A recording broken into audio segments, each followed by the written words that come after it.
தனுசு விஸ்வாவசு வருடம் சித்திரை மாதம் ஆங்கிலத்திற்கு 28ஆம் தேதியும் 11/5/2025 வாக்கியப்படியும் 14/5/2025 திருக்கணிதப்படியும் ரிஷப ராசியிலிருந்து மிதுன ராசிக்கு குரு பெயர்ச்சி நமக்கு வருகின்றது. காலபுருஷனுக்கு 9 பாக்கியத்தை கொடுப்பதாகும். வெளிநாட்டுக்கு ஒரு இடம், ஏற்கனவே வெளிநாட்டுக்கு எலிஜிபிலிட்டியா இருக்கிறீங்க, மேற்கண்டு போனஸ் பாயிண்டா குரு வேற உங்களுக்கு 7ஆம் பார்வை பார்க்கிறார். குரு 7ஆம் பார்வை பார்க்கிறாரு, போனஸ் பாயிண்டா இருக்கிறீங்க. அப்படி இருக்கும்போது ஒரு செல்வாக்கான நேரம் என்று சொன்னால் அது தனுசுக்கு, ஒரு உச்சத்தை தொடும் என்று சொன்னால் அது ரிஷபத்துக்கு, ஒரு செல்வாக்கோடு இருக்கக்கூடியது அது தனுசு. அதுக்கடுத்தது இன்னும் பாருங்க, 7ஆம் பார்வை பார்க்கிறாரு. அதுக்கடுத்து உங்க ராசிக்கு தனுசுக்கு 3ஆம் இடம் 9ஆம் பார்வை பார்க்கிறாரு. அப்ப 3ஆம் இடம் 9ஆம் பார்வை பார்க்கிறாரு, 11ஆம் இடம் 5ஆம் பார்வை பார்க்கிறாரு. 3ஆம் இடம் 9, 11ஆம் இடம் 5ஆம் பார்வை. இன்னும் சிறப்பு, ஏற்கனவே கூடுதல் சிறப்பு 7ஆம் பார்வை. உங்க வீட்டையே இதுல இன்னொரு சிறப்பு என்னது, உங்க வீட்டை பார்க்கிறாரு. அது செவ்வாய் வீடு இல்லை, அது மகர வீடு இல்லை, அது சனி வீடு இல்லை, அது புதன் வீடு இல்லை, உங்க வீடு, உங்க ஓனர், நீங்க தான் மேனேஜிங் டைரக்டர்.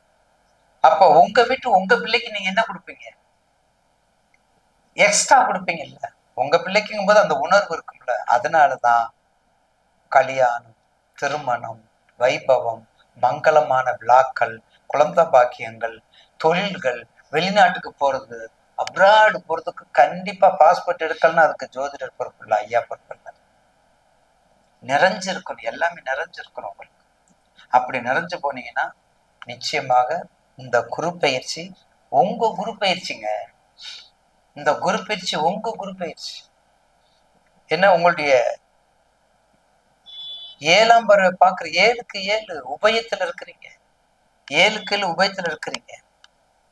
அதனால ரொம்ப கவனமா இருந்து இந்த குரு பயிற்சியில கோச்சார பலனை பார்க்கணும். ராசிக்கு 3ல ராகு வராரு, ராசிக்கு 4ல சனீஸ்வரர் வராரு. அப்ப ராகுவும் குருவும் நல்லா இருக்காங்க. அப்போ உங்க தசாபத்தியை பார்த்துட்டு அப்படியே மூவ் பண்ணி போனீங்கன்னா மிக சிறப்பான எதிர்காலத்தை கொடுக்கும், மிக சிறப்பான எதிர்காலத்தை கொடுக்கும். விநாயகர் வழிபாடு, விநாயகர் வழிபாடு, வேண்டியதை கொடுக்கக்கூடிய விநாயகர் வழிபாடு, விநாயகருடைய காரிய சித்தி மாலை, பந்தம் அகற்றும் மணந்தகுண பரப்பொன் எவன்பால் உதிக்குமோ, எந்த உலகம் எவனிடத்தில் ஈண்டிருந்து கறக்குமோ, சந்தமர ஆகும்பல் அனைத்தும் எவன்பால் தகவருமோ, அந்த இறையாம் கணபதியை அன்பு கூறு தொழுகின்றோம் என்று சொல்லுகிறோம் பார்த்தீங்களா. அப்படிப்பட்ட விநாயகர் வெற்றியை கொடுக்கணுமா, சித்தியை கொடுக்கணுமா, தடையை நீக்கணுமா, காரிய சித்தி மாலை தயவு செய்து அதை மட்டும் படி. 12 ராசிக்காரங்களுக்கும் பாதம் பணிந்து கேட்கின்றேன், காரிய சித்தி மாலையை படிக்க கூகுள்ல எடுத்துக்கங்க. காசிப முனிவர் அருளியது, பேசும் தெய்வமாக இருக்கக்கூடியது, வலிமை மிக்க மந்திரம், தமிழ்ல மகா மந்திரம். அது தமிழ்ல அப்படி பொலிவா இருக்குது.